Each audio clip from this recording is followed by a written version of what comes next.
Escoda Shoal, Sabina Shoal. Yeah. Aside from this incident over the weekend, just last week, August 22, there was another incident with the BFAR vessel BRP Datu Sandai. They were on the way to Escoda. They were also reportedly rammed by Chinese vessels. So I guess the question that needs to be asked there is Escoda Shoal the new flashpoint in the West Philippine Sea? Well, the flashpoint is the entire area. No, both South China Sea and Taiwan is now Taiwan Straits is now an integrated theater, and you can extend it all the way to the East China Sea, the so-called first island chain. That's why Japan made a statement on this. That's why Taiwan is looking at what's happening. That's why you are looking at what's happening in Taiwan. I think if you look at the images, it's easy to think that, oh, kawawa naman ng Pilipinas, ginana naman tayo ng China. But actually, if you scratch the surface, what we're seeing is that the Philippines is scoring strategic success. So for instance, we were able to finally fortify and also more or less get it out. Leak it out that we fortified our de facto military base in the second Thomas Shoal. And China has been extremely disappointed by that because the whole 6 years with Duterte and the intimidation that came afterwards was to prevent us from fortifying our position so that pumiga nung BRP Sierra Madre natin. So having successfully achieved that, despite all the intimidations and all of the deep fakes and cheap fakes and everything coming from some of our friends, the fear of China right now is that we'll replicate that success in other contested areas where our presence is not solidified. So pag-asa medyo solid na tayo dyan. Scarborough, so that was a lesson we learned. If you have no presence on the ground, madali mawala sa'yo yan once it goes down to the wire. So their fear is we'll do the same thing in Sabina Shoal. Now the other week, I think China mistakenly, you can see how paranoid they were, mistakenly thought we were going to bring construction materials to build military facilities there. Yung pala, we were just doing a routine patrols en route to other areas. Di ba? Parang 7 yung sa Spratly group of islands na hawak natin. So you could see how China is so, they're bruised. They're bruised and they don't want to allow Philippines to score another strategic victory. So you can say this is a form of a tactical success for China because they're showing their preponderance of force, their ability to impose their military superiority. But if you look at the big strategic picture, the Philippines is not doing too bad, and we're showing that we cannot be intimidated, and we're plucking, we'll fight back. And most importantly, we have shown that we can do it without the Americans. How many times the Americans offered to escort us, to be more in your face to China, and General Bronner said, no, we can do this on our own. So we're keeping the American option while telling to the world we can do this on our own. So are you saying the issue here of China is BRP Teresa Magbanwa's long-term presence in Sabina Shoal and possibly its permanence? Well, the thing is this, it's not like also the situation is perfectly fine, right? Because while we are scoring some strategic success, the risk we're running here is what naval experts like Admiral Ong would call mission kill. Because they're degrading our ability to sustain patrols. We don't have infinite numbers of vessels, That's including the most sophisticated ones. We have a photo right now, okay? Right. That blue sign, that's the Philippine ship, that's the, I believe, the BRP Teresa Magbanwa, our biggest cutter owned by the Coast Guard. The rest of the red stuff around it, that's all a combination of PLA Navy, militia vessels from China and Chinese Coast Guard. Richard, you're saying we scored some strategic points, but just in a week, they have injured a bunch of our boats from the BFAR. From the PCG. And I believe that's our biggest. It is. Yeah, that's like our flagship. Some of us have visited it personally. Like you were saying, di ba tayo maubusan ng assets? Well, that's why there's also now concerted effort with our American friends, Japanese friends, and others to give us more of some of their extra vessels and all. So some of the discussion is that instead of talking about big warships and fighter jets and all, that will take years, maybe some of the stuff that the Japanese can give away, some of the stuff that the Americans are using could be given to the Philippines. So ano yan eh, parang tapatan yan eh, diba? I think so far, our ability to sustain presence in the area has not been totally undermined. But nevertheless, there has to be some tactical changes also on our part. Because we cannot do this forever. But from my understanding, so far, our ability has not been totally undercut. But we're paying a price. Kumbaga kung basketball and your star player is scoring the point, pero napapagod na siya, so baka sa next quarter, hindi na siya 100%. But the image a while ago of Philippine ships surrounded by Chinese vessels kind of reminds me of Scarborough Shoal, the standoff, na we were outnumbered. Hindi ba pag umalis si BRP Teresa Magbanwa doon, the Chinese ships would remain there because they know that we're trying to stay there for a long time. So Wouldn't we replicate that I mean, the fault? Chinese have been doing this for quite some time. You know, the using of militia forces, they did that in the Whitsun Reef, for instance, during the Duterte time. In fact, that was one reason that there was a conflagration within the PDP Laban party, and Senator Pacquiao back then openly, you know, essentially broke ranks with President Duterte and wrote a very fierce letter to China. I think China wants us to believe that we're running out of ammunition, that our star players are going to run out of steam, that the next quarter will be theirs. But I think that's where the Philippines has to be, to hold its line, think of how it can get support from all different sides and have maximal level of presence it can have while making sure the mission kill strategy of China doesn't work. That's where we need our allies. That's where you need your allies, and you don't need warships, aircrafts from there. It could be small stuff. You can use more privately commissioned.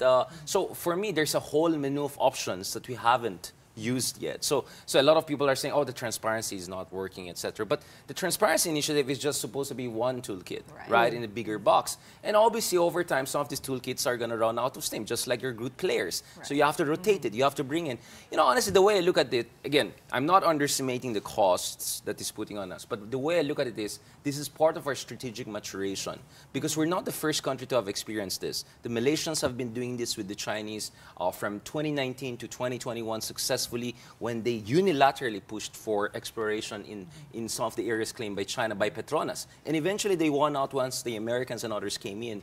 The Indonesians, the Vietnamese have been bullied by China right and left, but they keep on going. So I think we are also assuming that China will have infinite willingness to risk confrontation and potentially drawing in America. So a lot of this is also psychological warfare. A lot of this is also a lot of standoff. And a lot of this is also making Philippines think twice about asserting its claim. So I think the government's approach is correct.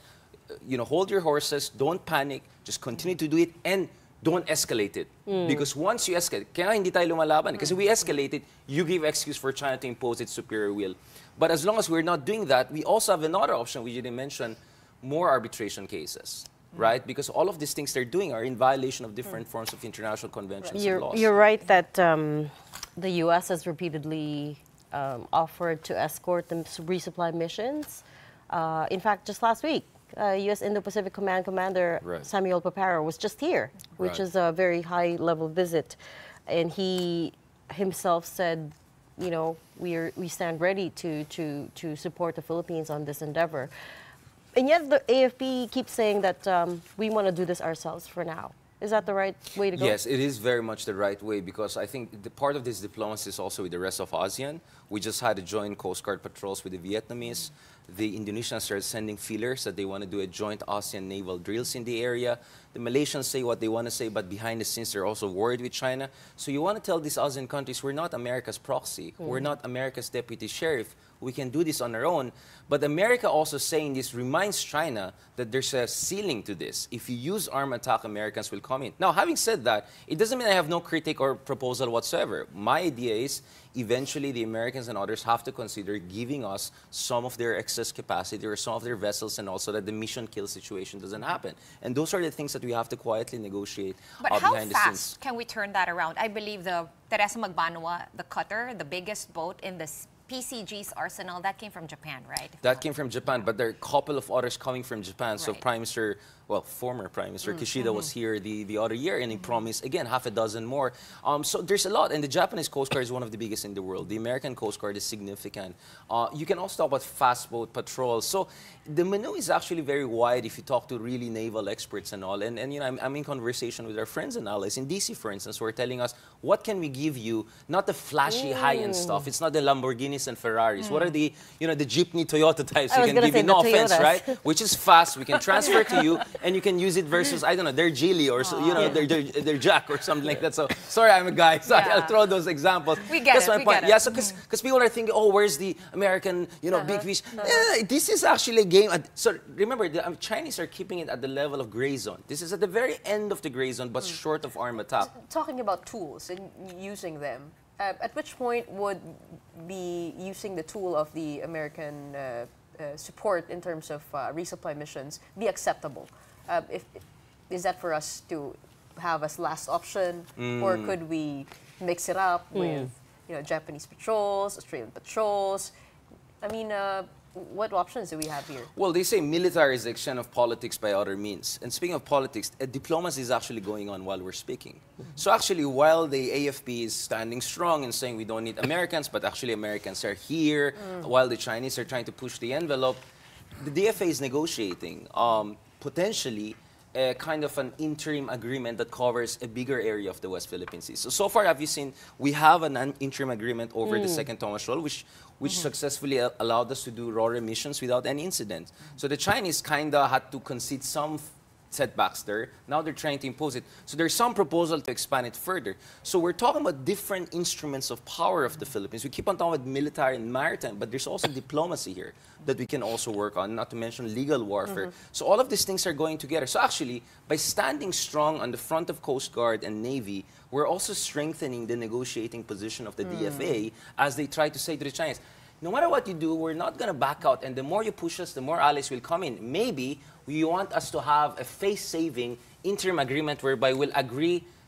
we'll disagree to agree to disagree. Meaning, What about that? We'll agree to we'll have disagree. all You these lost me different there. interpretations. We'll agree right, to right. disagree. Agree to disagree. You get what I'm saying? Yes. It's not like both sides agree that they have different interpretations. Both sides even disagree that they have agreed to have different Yeah. interpretations. Yes, right? So it's exactly. a very fuzzy thing, but so far it's working. As long as there's an agreement at the end. As long as What there's have we learned? face-saving. What have we learned about this provisional agreement we were able to have with China? Good question. I mean, you have to give diplomacy a chance. You have to be creative with diplomacy. And part of the creativity is plausible deniability, ambiguity, which China has been using so masterfully all across this year. So we're learning from China how to split the difference without making it clear what is the split and what is the difference, right? And this is a jiu-jitsu we'll have to play with China for the next generation because this is a marathon. This is not a sprint. I think our folks think that, you know, Duterte thought by just being nice with China, everything will be fine. Pinoy thought that by standing to China, everything will be fine. I think Bongbong Marcos is slightly more sophisticated by realizing this is a long game. Don't panic. Don't do anything excited. Accept some setbacks. Push for some gains. And let diplomacy have its time.